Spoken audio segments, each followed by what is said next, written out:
Hello, this is Michael from the Board Games Chronicle blog and YouTube channel. Today I would like to bring to you another interesting material about my favorite hobby, that is war games. We'll be focusing today on Commands and Colors Medieval and the newest addition to this, a fan-made campaign for the Vikings.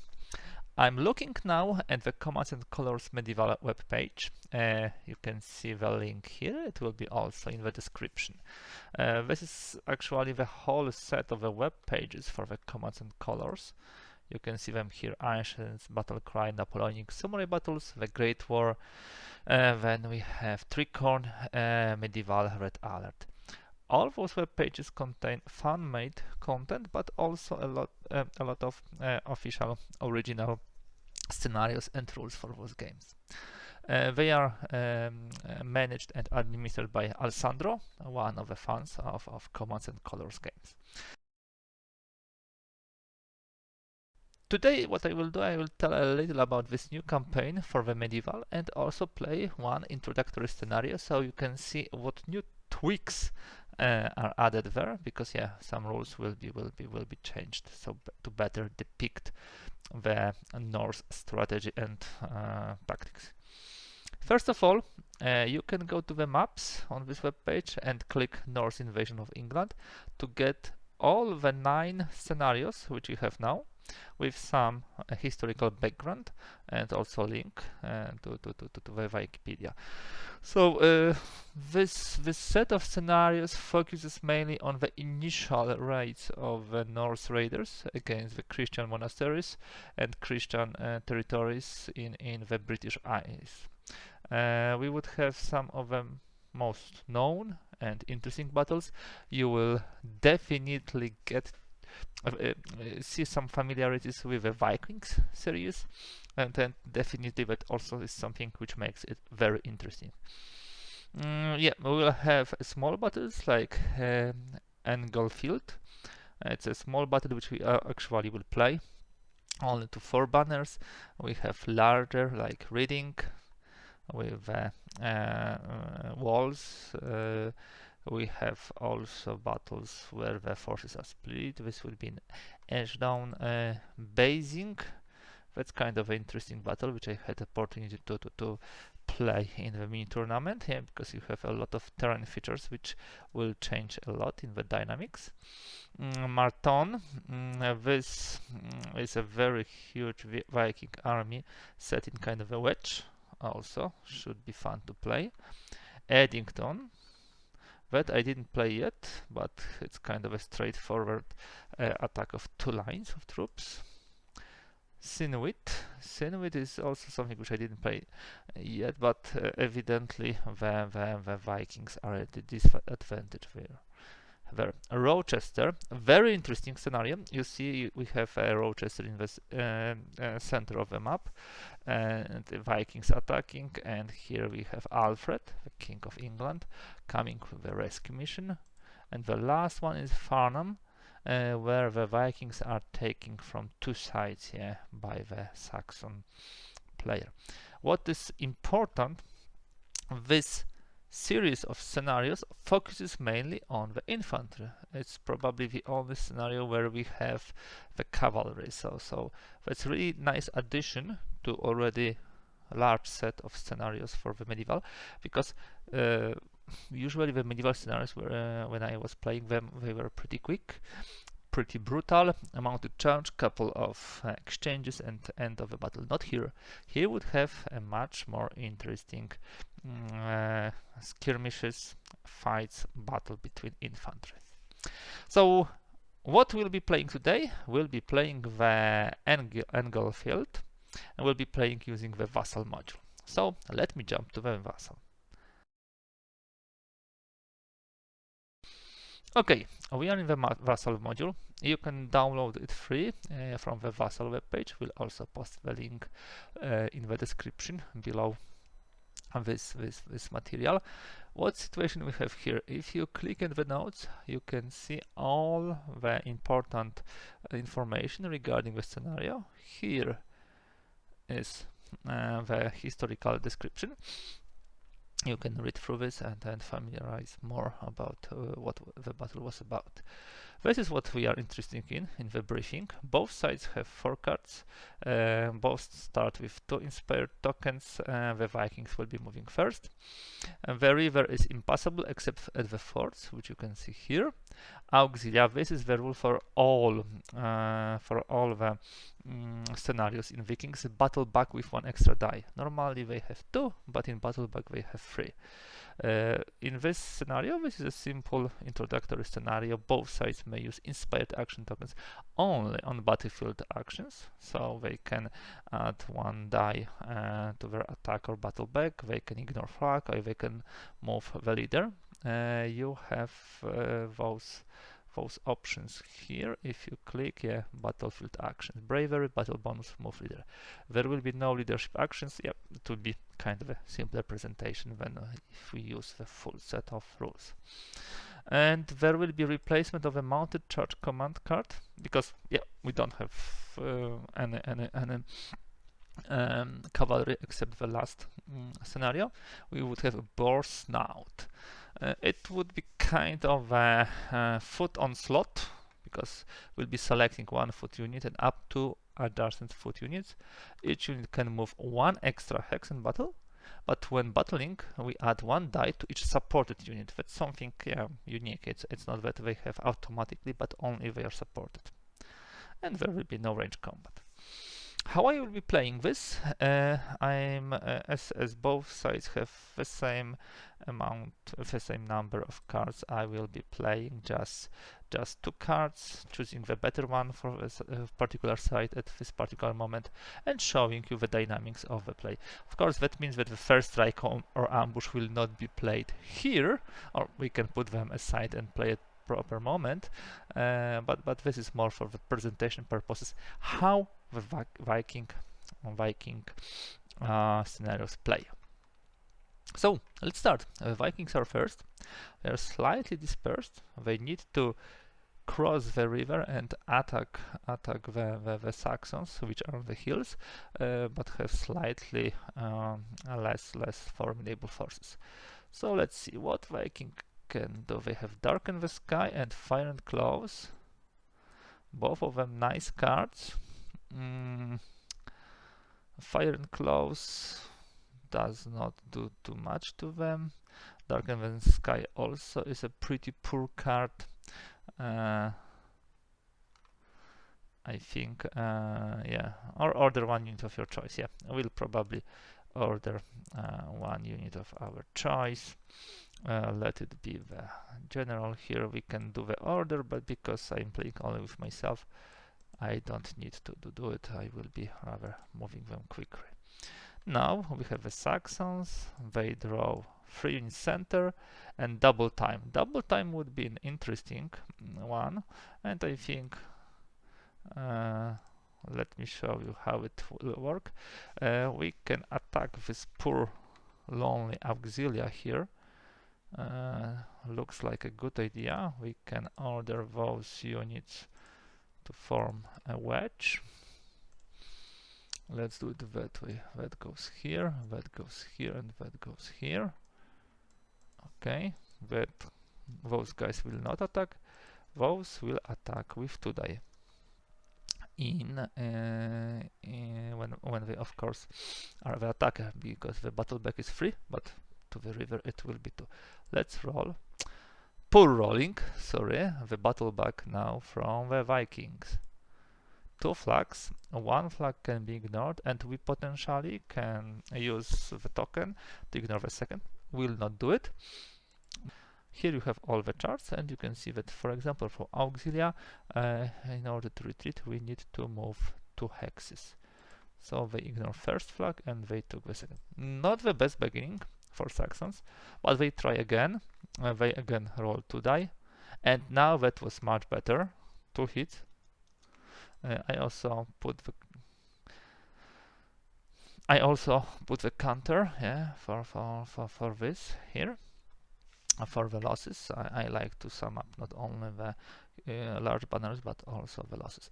And the battle back from the Auxilia, from the Viking. Okay, 1 hit, and the finish of the Saxon turn. What the Vikings do? They need to fight. Let's see what cards they will have. 3 to left and move, fire, move. 3 on the left is not a good card, but move, fire, move sounds like a plan. We order those 3 units. Yes, first of all they will move. That one here, that one here, and that one here. Now those 2 will fire that way, yeah. Here we have a fire, 1 die. Ha! There's a hit. Now those guys will fire, 1 die. No. And then they have a second move. I think we'll form a line which will allow us to get hopefully some to the enemy. Saxons are in a peculiar position. They should probably come back to the hills or bring the archers. We have, you know, light bowmen here, which seems like a good plan. Should we have a good card? So we have ambush, and we have orders 2 units right.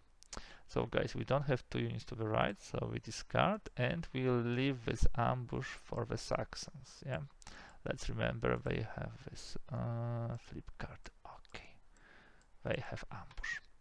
Now we go to the Vikings. Dear Vikings, show us some speed. 3 in the center or leadership central section. Leadership central section would be a really good card because leader and up to 3 adjacent units in adjacent linked continuous hexes can be activated, and we will get 1 victory banner, 1 inspired banner. We discard this, and which units we would like to activate? It seems that group would be perfect for this. So we will do it that way. Here comes the auxilia, here comes the warrior, here comes the medium unit. It can move too, but will not attack, and 1 more auxilia comes here, not attacking at all. Okay, now we would have attack here with 2 die. So we roll. Okay, 1 more hit, and the flag is being ignored by the auxilia. They battle back with 2 dice because they are in the river. Wow, nice roll. 2 hits, very bloody battle. Now let's move to this warrior. He should finish the job with a 2 die. We roll. Yes, 2 hits. That unit is starting. You see, when you move unit here, it's automatically takes out the blocks from it. Now the warrior would of course like to move, advance, and attack the auxilia, but that's when the Saxons play the ambush, and because they play an ambush, they will say, "Dear warrior, you will not attack the auxilia, you will attack the mediums," and of course it will be attack with 2 additional dice for this defender. So what happens with ambush? The defender medium attacks normally with 2 die against the river, but because of the ambush they got 2 additional, so 4 die. And remember, we have a superior status and superior armor.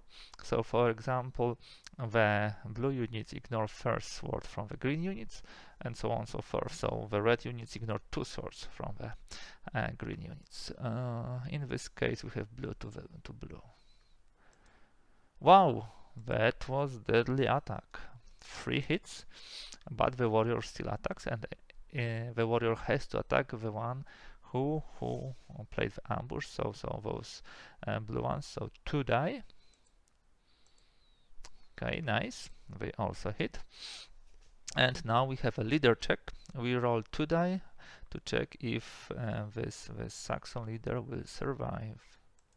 Yes, he survived. We finish this turn. Now that's actually something interesting which can be done by the Saxon. They should crush the center. They have scout and they have counterattack. One more thing, we add to the Vikings, of course, one die. We have counterattack, so they will play exactly what was played by the Vikings a moment ago. It was inspired center, and those 3 units will be ordered. What shall we do? Of course, we should attack and we should crush our enemies. That unit will attack from here, hopefully inflicting enough damage there to win, and that one will move back here. So first of all, the attack here. I think we will use the battlefield action, the battle bonus, so we'll be fighting with additional 1 die.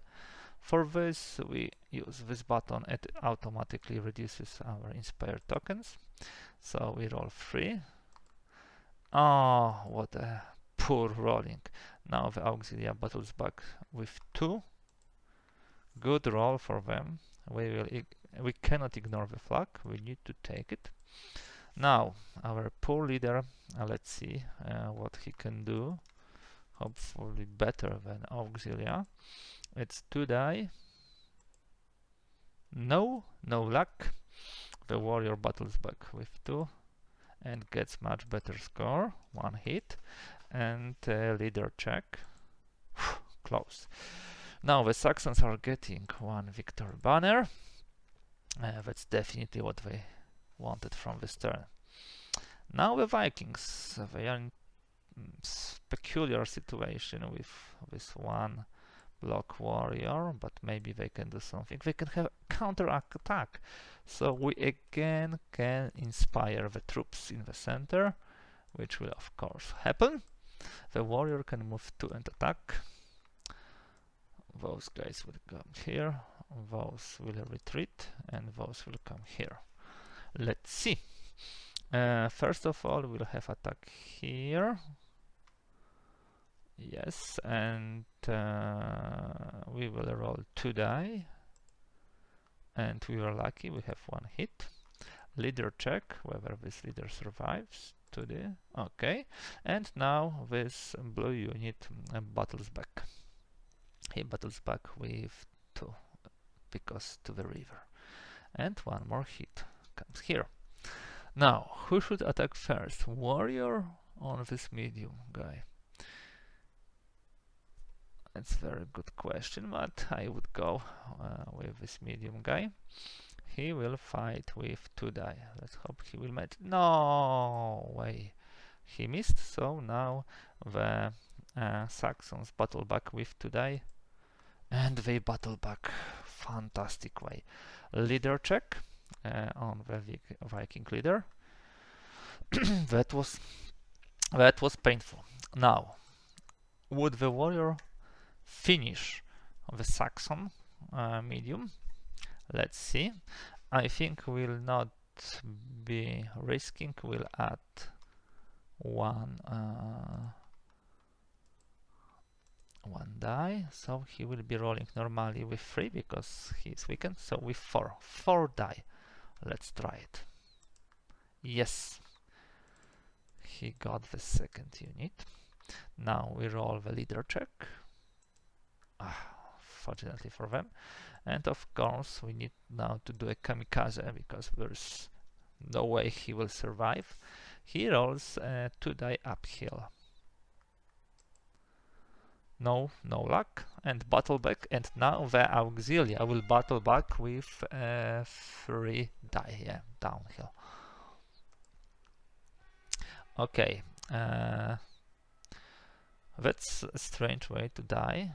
First flag is ignored due to being supported. The second cannot be ignored, unfortunately. The Vikings used already one inspired token this turn. But at the end of the turn, they are getting 1 more because they played, yeah, inspired center. Interesting situation, both sides pretty much battered, but let's see what will the Saxons get. Free center, I think that would be a good card for them. We will order both those. Those come here and those will fire at range 4. No, nothing. Now, Vikings definitely has to bring some reinforcements. We have line command and order light troops. I think we'll play line command and we'll bring those guys forward. The Saxons are waiting for a good card to counterattack 2 center and 3 center. So again, we play 2 center, let them be here. Those guys come here to build a group which can withstand strong attacks, and those will try to get those guys in the river. Let me just double check into the river. Okay, into 2 die. Okay, out 2 or 1. Yeah. So I just wanted to check if we can fire with 2 die versus river. Yes. So they got the flag. Do they want to retreat? I think so. It would be most probably 1 hex. Yes. So I think this is a better position now for Vikings. And Vikings are now drawing the cards. Scout. And line command now will be very good for them because they order all of this. And we move those guys forward, forward, forward. And those will be firing in range with 2 die. Yeah, and they got a hit. So now they have a leader check. Close. You see the losses on both sides are pretty similar. Saxons lost 10, Vikings lost 11. Let's see now what the Saxons are doing. By the way, I know that there are many ways of playing this game solo. This is one of the types which I love. If you have similar number of cards, simply draw 2 cards and use the one which is more applicable. I will play Rally. I think Rally would be really good for the Saxons at this moment in time. We roll a die. For each unit type rolled, 1 unit of appropriate type is rallied. For each leader symbol rolled, 1 unit block of any type is rallied, or use a 1 leader symbol rolled and a new leader steps forward from the ranks. This is very new, very interesting mechanic, in medieval, which I like. So 4 die. That was not the best roll, but you know what? I will take this leader and he will step from the ranks. Clone, not order, clone. But of course we will rename this guy. Sorry, too much clicking. Change label. Leader, and we'll put him here.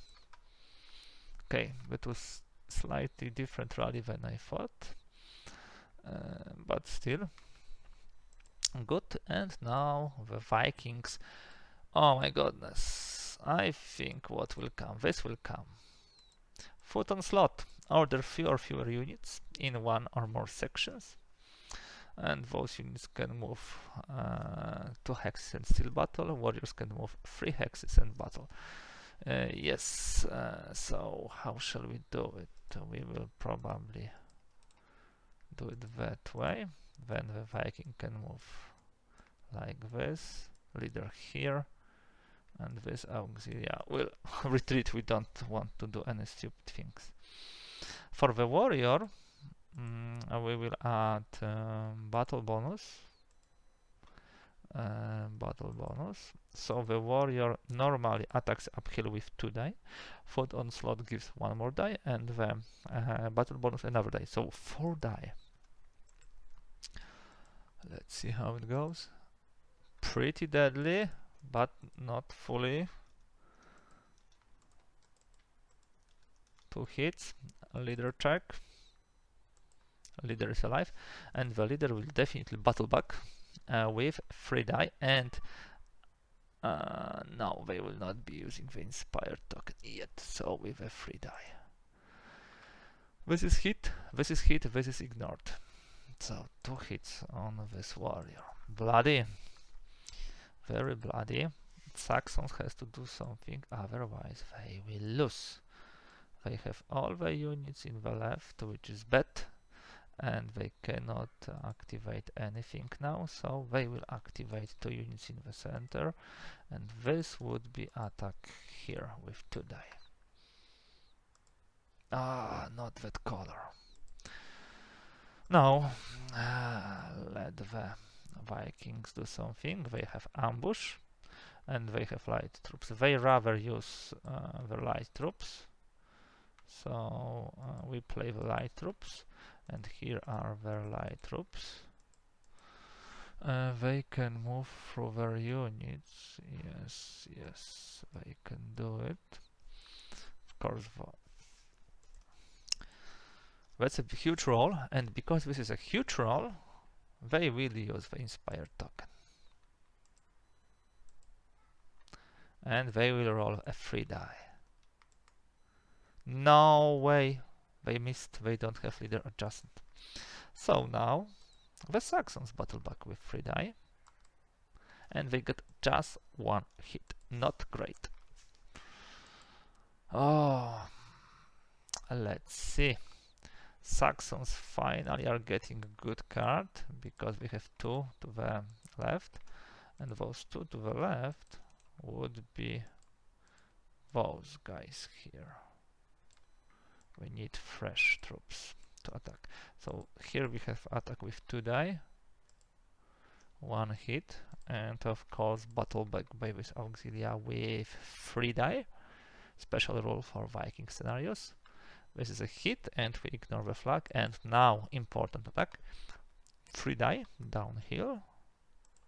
Yes, they are done.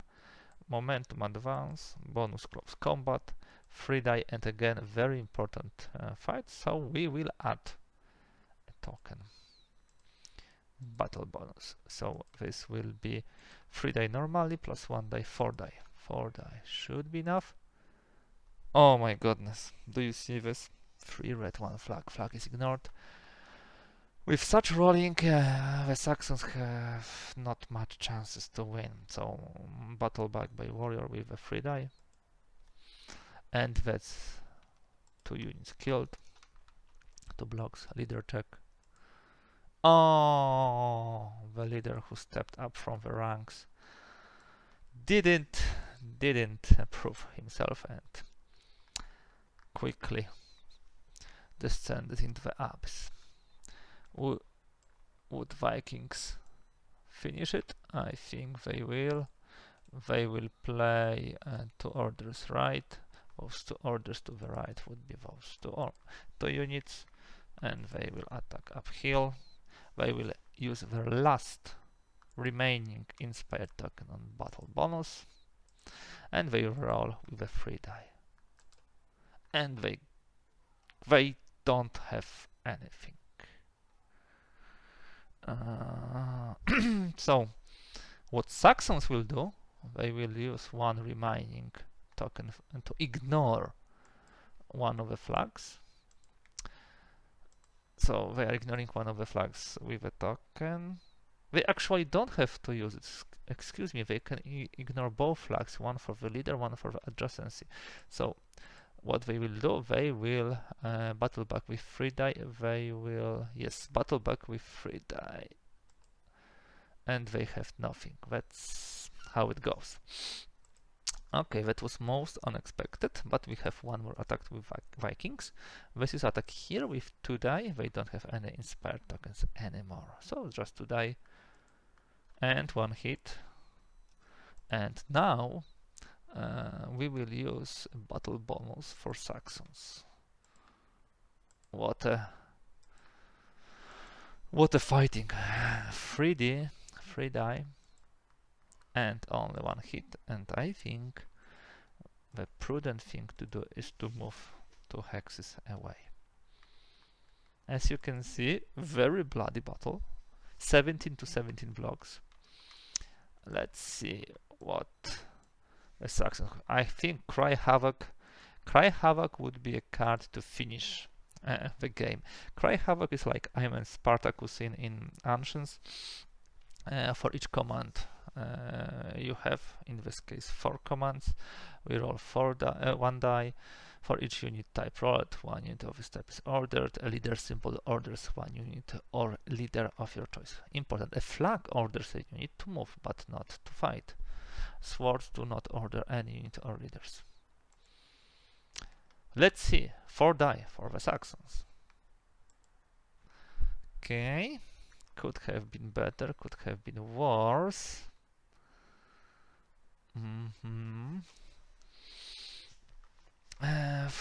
I think we will use those 2 units. Yes, indeed. And for the move, we'll use that unit. So that unit moves here. Those guys move here. Those guys move here. We discard it and we'll need to reshuffle. Let's remember. It's probably last moments of this game. Here we have normally 2 die, but because of the Cry Havoc we have 3 die. And we need at least 1 frag. Yes, the warrior is dead, because he retreats 2 hexes per flag. They come here and, not thinking twice, they attack once again with a 3 die, and everything can happen now. Okay, it seems that the Saxons will probably not win, but let's see the leader check first. Close. And the Viking roll, they battle back with 2 die. Everything can happen. And they killed that unit. And just roll for the leader check for fun. Nothing happened there. And that finishes the game. So a very bloody battle, huge losses on both sides, 4-3 for Vikings in the end. But also the presentation how the Viking battles work. Hope you like it. It's really good series and campaign. What you've seen here was probably the smallest and the easiest to play. There are scenarios which much more tactical depth, with the cities in the center, with a flanking, with some special victory points. I strongly suggest you to go to the webpage to check those scenarios, to try the Vassal and try playing it. Just at this point in time we are playing the mini tournament regarding the Vikings, and probably a lot of people would like to try it. So I strongly encourage you and hope you will have as much fun as I did. If you like this video, please give thumbs up. If you'd like to see more content like this, kindly please subscribe. Every subscription is important for such small content creator like the Board Games Chronicle. I'm finishing for today. It was a pleasure talking to you and then presenting this fantastic Norse Invasions of England campaign in Commands and Colors Medieval. More content to come. Bye for today.